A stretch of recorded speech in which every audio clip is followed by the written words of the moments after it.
Mr. Quick Squad. Oh, yeah. All right. I tell you what, a person who believes that this wasn't set up by our own government is an idiot. All right, so we're going to get back to business here and finish talking about verbs. This is part 3 of our discussion, and like I told you from the beginning, it is going to be a pretty a pretty intense and deep and long discussion. Even though I'm skipping a lot of stuff or not going over stuff that I think is a little bit, too elemental to discuss, there still is a lot. There's still a lot of things that we need to discuss. Anyway, so let's get back to it here.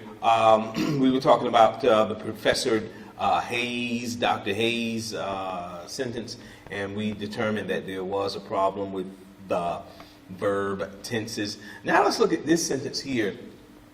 And remember, as we were saying before, that the whole idea of using the correct tense is based in the fact that tense usage affects meaning. And that's what is at the core of this whole issue of why we should use the proper verb tense. Especially when we're talking about a multi-clause sentence, that is a sentence that has multiple clauses in it. If we don't pay close attention to our verb tenses, and we carelessly make a mistake when making the subject-verb relationship in any of the clauses in our sentence, obviously something is not going to sound quite logical in what we're saying. Let's look at this sentence here. Kale feels that Kovac's shots were a little too harsh for a comedy, and she had mixed feelings about the character. Okay, so obviously we have more than one clause here. Okay, we actually have 3. Kay feels, Kovac shots, shots were, and she had. So we got 3 subject-verb relationships. Now let's pay a little closer attention to the verbs in them. We have feels, which is present, were, which is past, and had, which is past. Now, is there any logical reason why we have different tenses within the same sentence? Now, I'm not saying you can't have different verb tenses. Now we have to go to meaning and what the author is trying to express here in this sentence. So, Kale feels that Kovac's shots were a little too harsh for a comedy. Okay, so that means that this is something she has already seen. She saw the comedy, so she's criticizing it. And she had mixed feelings, because I'm focusing on that second clause.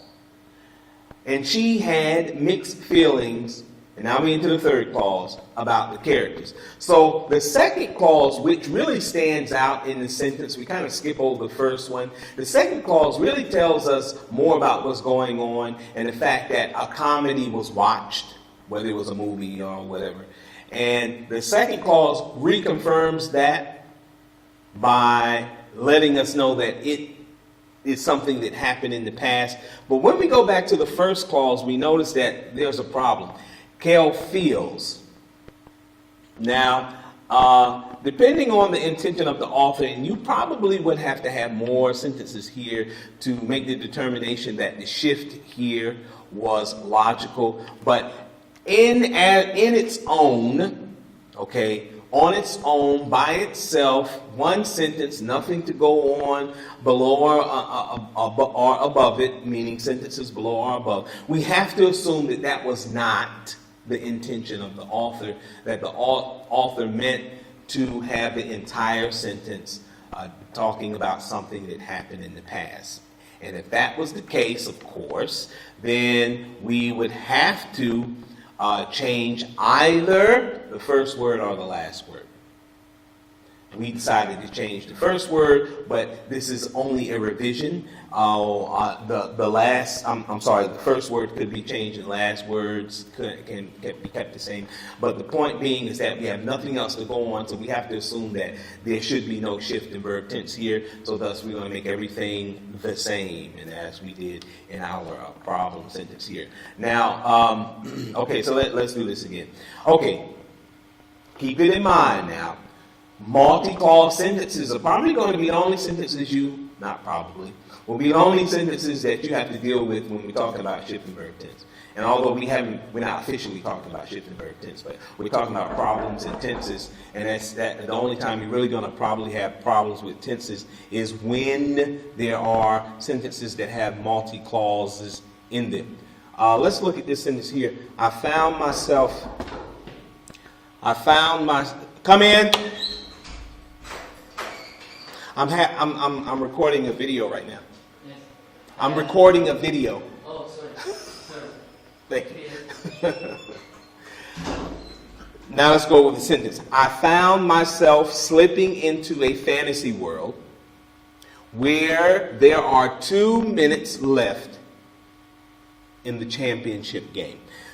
Okay, so let's break the sentence down into clauses. And when I went over the clauses, I said that, now that you know what a clause is, you have to start looking at a sentence as a whole, of course. You have to look at a sentence as a whole.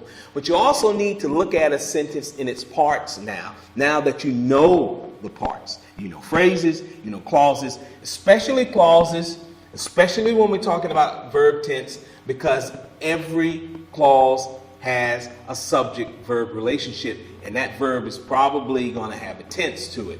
So let's look at this sentence and see if we can identify the clauses and if it has multiple clauses in it.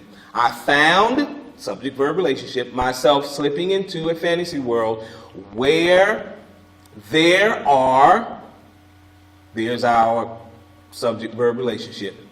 There are 2 minutes. There are 2 minutes is our subject-verb relationship left in the championship game. So without a doubt, we have 2 clauses here. We have our first clause with the verb found, second clause with the verb are.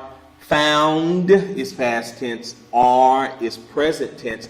Is there a logical reason why we should have these 2 tenses not the same? Now we're looking for meaning here. Let's read the sentence again. I found myself slipping into a fantasy world, okay, where there are 2 minutes left in the championship game. Now, you could argue the fact that he's talking about when he's in the fantasy world. So he's talking about at the present moment when he's in the fantasy world. But the problem is we don't have anything else to go on to make that determination. That shift is actually intentional and is logical. We don't have anything before, anything after it. So thus we have to assume that the author did not mean to change the tenses. Now, if you're in a situation where you're looking at a sentence that is in the middle of some other sentences, you can easily go to those other sentences to determine what was the pattern of the verb tense, and thus you can, safely assume that if the verb tense should remain the same, then that is why, because it's following a pattern. But here we have no pattern to look for because there's only one sentence. So we're going to have to make it either past or either present.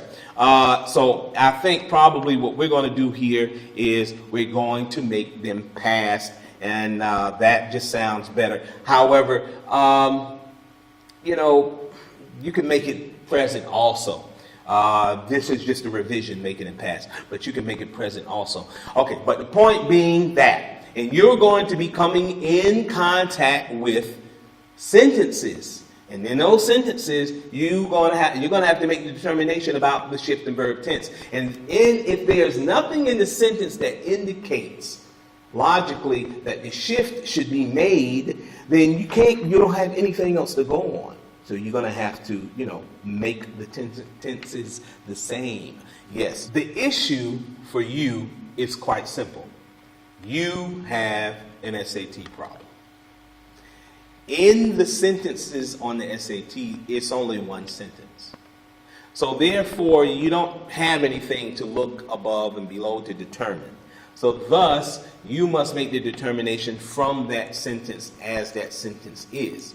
So therefore, when you're trying to figure out whether the verb tenses are okay or whether they made an illogical shift or not, then, you have to just go with the sentence. And of course, the normal rule is that they all should be the same. Let's look at this sentence here.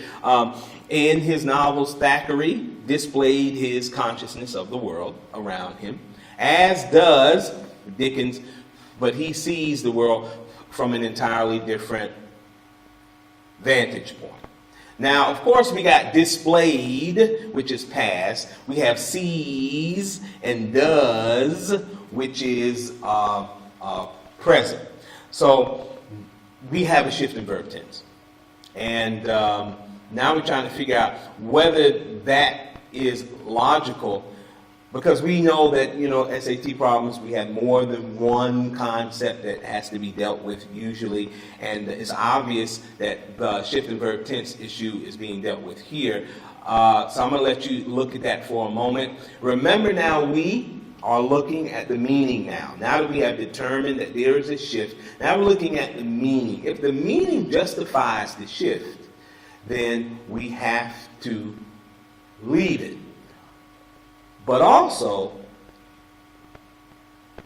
you're not assuming meaning that, and I say that because you don't have anything before and after the sentence, so you don't want to make any assumptions. The meaning in the sentence itself should be clear.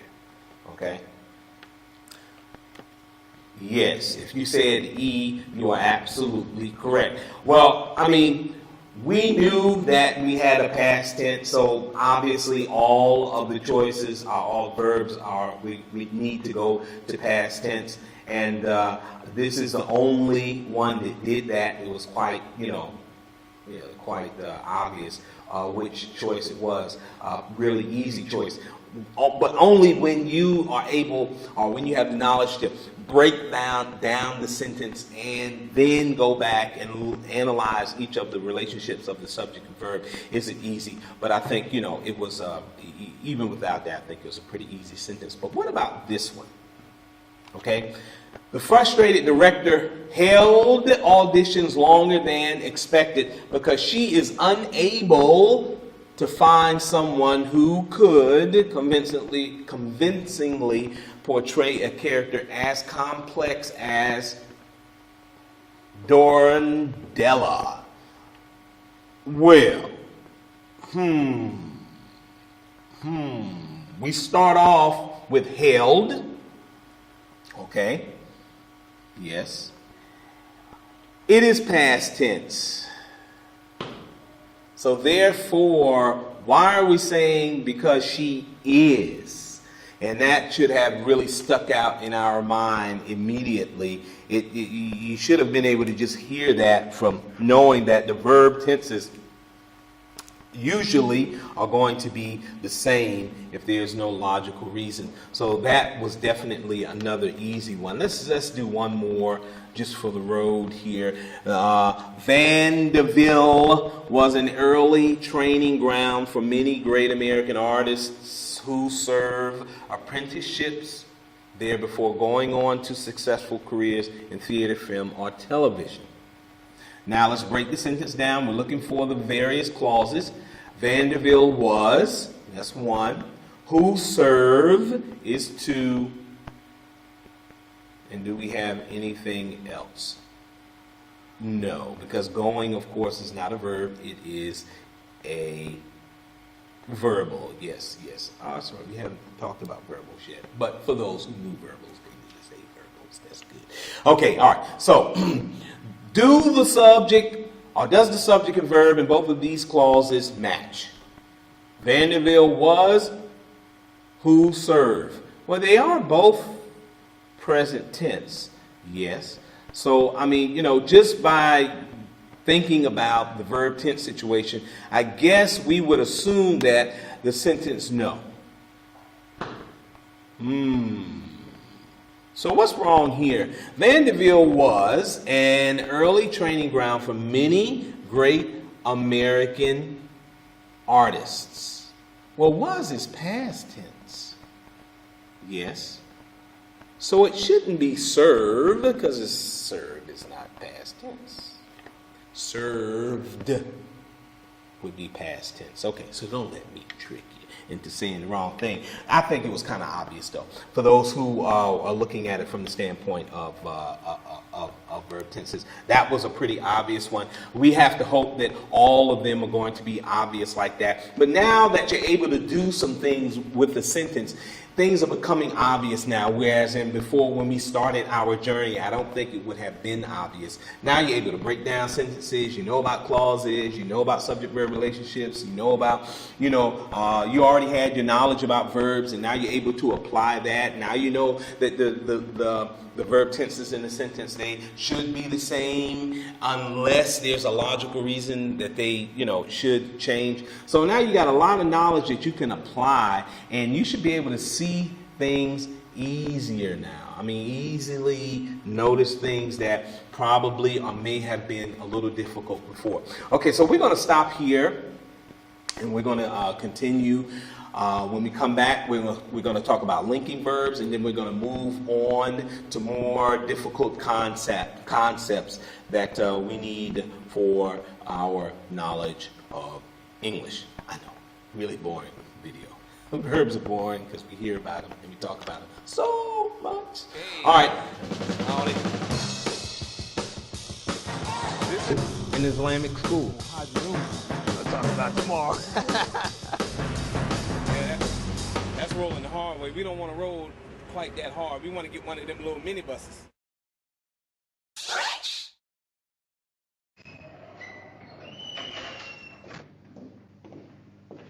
What's up?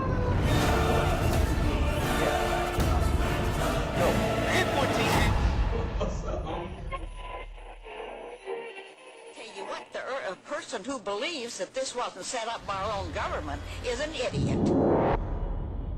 Everybody's gone out of their mind. Welcome to Mr. Quick's class.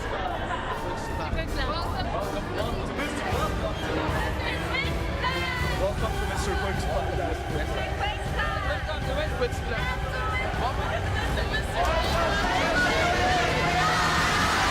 Welcome, Mr. Quick's class. Oh, yeah. All right. All right.